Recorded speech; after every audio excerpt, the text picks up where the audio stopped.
January 1st, 2014. The world wakes up to a deceptive calm, a thin veneer of stability that masks the tectonic shifts grinding beneath the surface. In the streets of Kiev, the air is thick with the scent of burning tires and wood smoke. The Maidan is a sea of blue and gold flags, a freezing stage where the future of Europe is being contested in real time. We enter the year with a sense of optimism. The Sochi Winter Olympics are just weeks away, promised as a grand unveiling of a new Russia.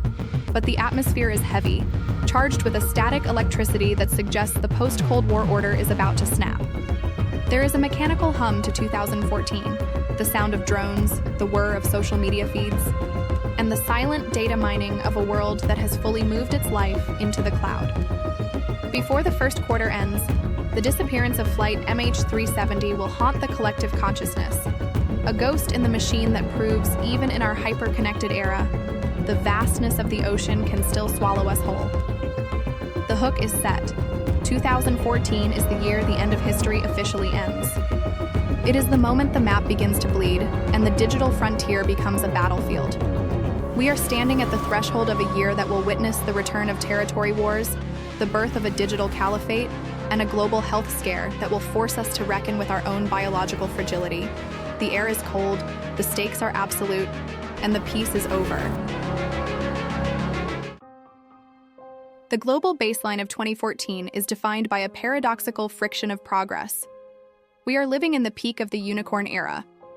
Tech startups are reaching billion-dollar valuations at a breakneck pace, and the phrase sharing economy has transitioned from a buzzword to a fundamental economic shift. Uber and Airbnb are aggressively dismantling traditional industries, while Facebook's purchase of WhatsApp for $19 billion signals that human attention and data are now the world's most expensive commodities. The tech level is high. 4G LTE is the standard, making high-definition streaming on the go a reality, and the Internet of Things is beginning to wire our homes into a sentient grid.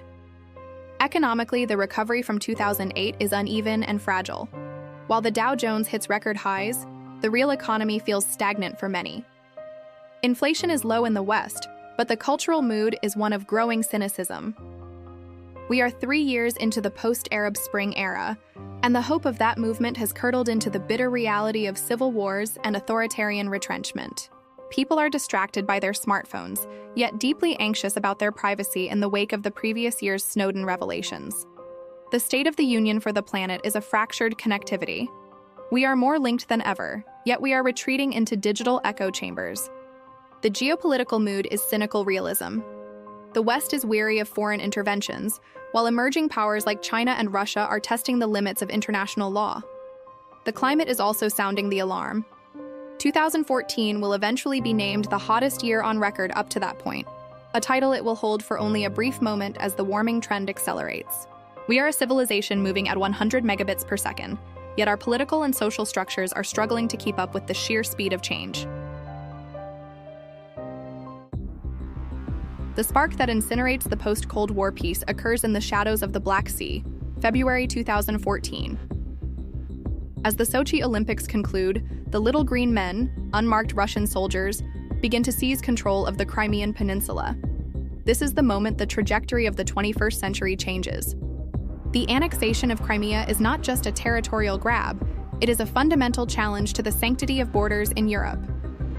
This single event makes the rest of the year, and the next decade, inevitable. It triggers a domino effect of geopolitical instability. It leads to the brutal war in the Donbass, the hardening of NATO's resolve, and the beginning of a Cold War 2.0. The inciting event proves that hard power, tanks, artillery, and boots on the ground, is not a relic of the past. The international community reacts with sanctions, but the rules-based order is visibly cracked. Why does this event matter so much?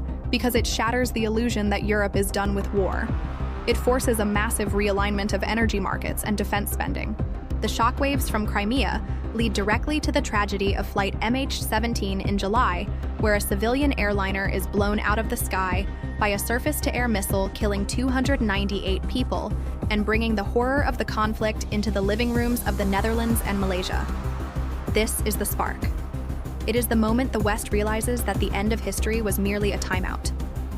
The map is being redrawn by force, and the diplomatic language of the 1990s is suddenly obsolete.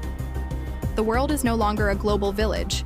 It is a set of competing spheres of influence, and 2014 is the year the borders were drawn in ink and blood. While the North is preoccupied with the return of conventional warfare in Ukraine, the Middle East is facing a terrifying power shift from the shadows. In June 2014, a group previously dismissed as a JV team by the U.S. administration sweeps across the border of Syria and Iraq. ISIS, the Islamic State, seizes Mosul, declares a global caliphate, and begins a reign of terror that will define the year's political chess moves. This is global chess at its most violent. While the West is grappling with how to counter Russia without starting World War III, it is simultaneously forced back into the Iraqi theater to stop the collapse of the Baghdad government. The contrast is stark. In Europe, we see the traditional move of troops and borders. In the Middle East, we see a digital-first insurgency using social media to recruit globally, while practicing medieval brutality. In Asia, power is consolidating under Narendra Modi, who wins a landslide victory in India, promising a new era of Hindu nationalism and economic reform. In the West, the political mood is one of internal fracture. In September, Scotland goes to the polls in an independence referendum that threatens to dismantle the United Kingdom. Though the no vote wins, the narrow margin signals a growing dissatisfaction with centralized power that will eventually fuel Brexit. 2014 is a year of the strongman's return. From Putin's defiance of the G7 to the brutal efficiency of ISIS and the consolidation of power in Beijing, the liberal democratic model is under siege. The treaties of the past are being shredded, and new, more volatile alliances are being formed. It is a world where might is right is making a comeback, and the global institutions designed to prevent this, the UN and the EU, find themselves paralyzed by the very powers they were meant to regulate. The social energy of 2014 is a schizophrenic mix of main character energy and collective rage. In the digital sphere, we witness the Ice Bucket Challenge. It is the first truly global viral philanthropic event, raising $115 million for ALS research through the sheer power of the challenge format.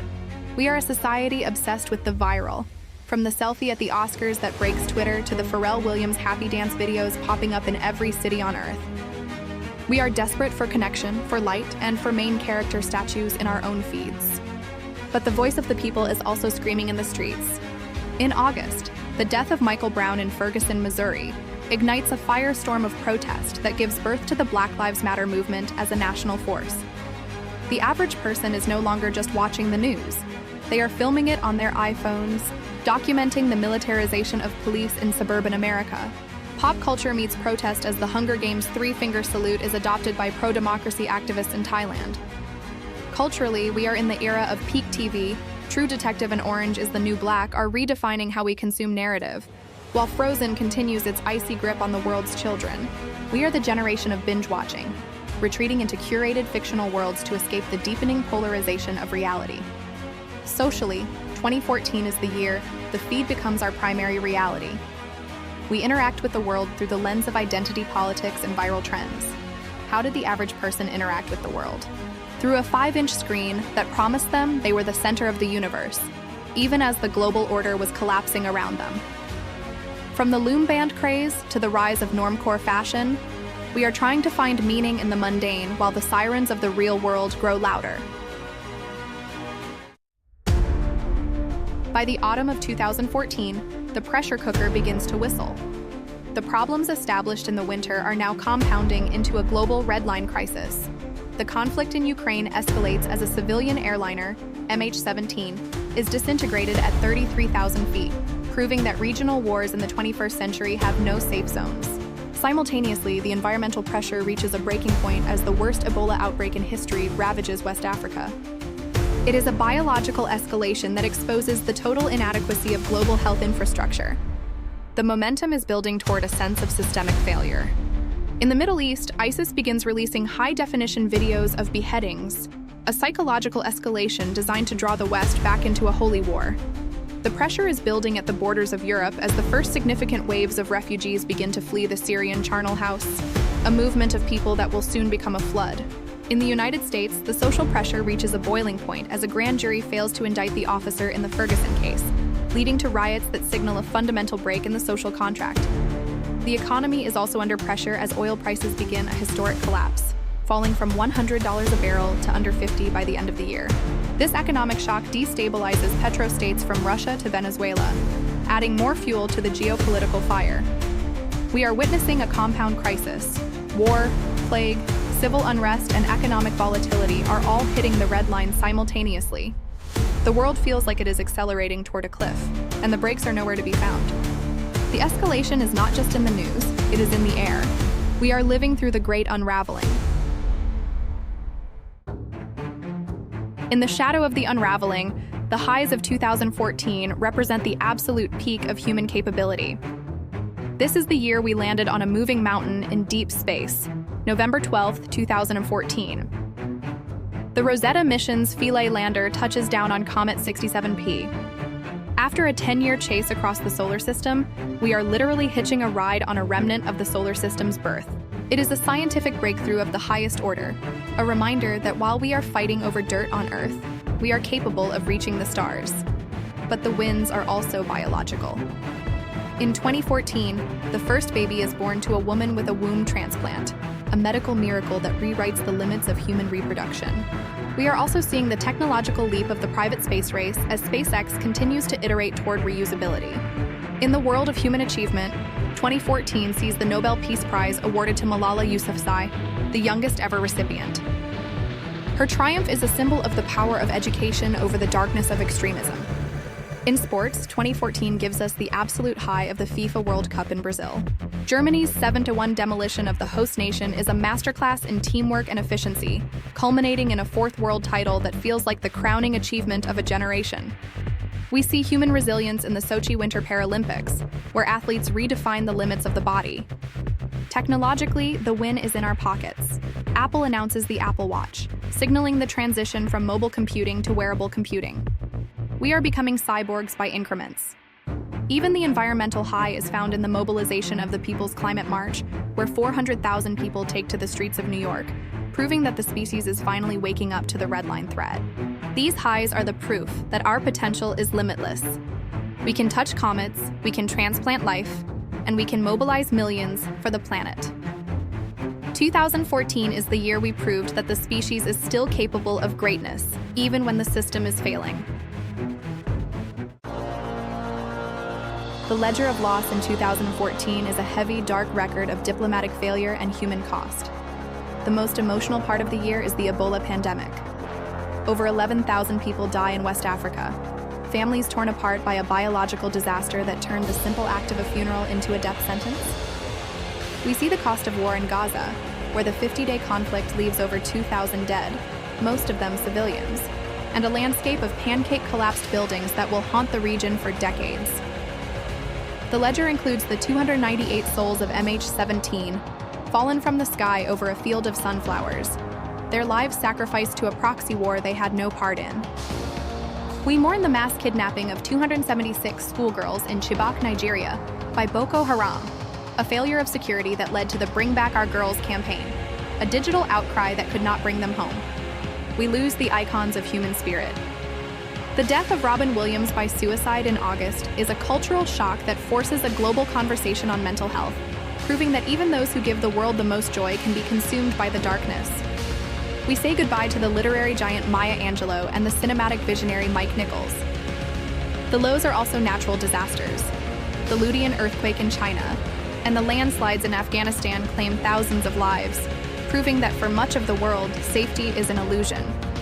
The human cost of the ISIS advance is a ledger of ancient cultures erased and thousands of Yazidis trapped on Mount Sinjar, a genocidal crisis that forced the hand of the world. 2014 is a year where the grief was global. From the missing of MH370 to the martyrs of the Maidan and the victims of Ebola, the ledger of loss is a reminder that our progress is fragile and our life is brief. It is the part of the script that stays with you, the weight that balances the stars. 2014 is a mandatory chapter in the history books because it represents the end of the interval. The period of relative stability that followed the Cold War and the 9/11 era officially ended this year. What died in 2014 was the Western monopolization of power. The annexation of Crimea and the rise of the Caliphate proved that alternative realities were now being enforced by hard power. What was born this year was the algorithm-driven social order. This was the year social media moved from being a tool for connection to a weapon for mobilization and disinformation. 2014 mattered because it was the hinge on which the door to the post-truth era swung open. It proved that in the 21st century, a virus could be a security threat, a hashtag could be a revolution, and a drone could be a judge, jury, and executioner. We interpret 2014 as the year the system stopped being self-correcting. The cracks that appeared this year, the breakdown of international law, the tribalization of the digital square, and the vulnerability of the global grid would not be repaired. They would only widen. 2014 is the year we stopped searching for the future and started surviving the present. How does 2014 dictate your life right now? Look at the systems you use. The drones that deliver your packages and monitor our crops are the direct descendants of the predators and reapers that became the primary tool of warfare in 2014. The vaccine platforms that protected us from the pandemics of the 2020s were fast-tracked during the Ebola crisis of 2014. The geopolitical map of 2026, the fortified borders of Eastern Europe and the energy independence of the West, is a direct result of the Crimea shock. We live in a world where digital surveillance is a given, a system that was perfected in the post-Snowden rebuild of 2014. The social movements of 2026, from racial justice to digital rights, all trace their genesis back to the Ferguson and ALS viral models of that year. Even your entertainment, the streaming giants and the metaverse foundations, were built on the data infrastructure and content strategies that achieved critical mass in 2014. We are living in the echo of 2014. The laws of information warfare, the reality of climate emergency, and the death of privacy were all legislated by the events of this year. You aren't just watching history, you are living in the update that 2014 installed on the world. 2014 was the year the quiet died. We landed on a comet, but we lost our way on Earth. We built the Internet of Things, but we broke the community of nations. It was a year of the high and the harrowing, a chapter where the species reached further than ever before, only to find the old shadows waiting for us. The archive is closing on the year of the little green men and the ice buckets, but the vault is just opening on the year the system began to truly accelerate. Join us for the next exposure, 2015. The tipping point is here. If this year surprised you, challenged what you thought you knew, or reminded you of something you lived through, leave a comment with what it meant to you. If this series helps you understand the present through the past, consider liking the video. And if you want every year exposed, subscribe to the channel. History isn't just something we watch, it's something we interpret, and something many of us lived through. Another year exposed is coming soon. Turn on notifications so you don't miss the next chapter.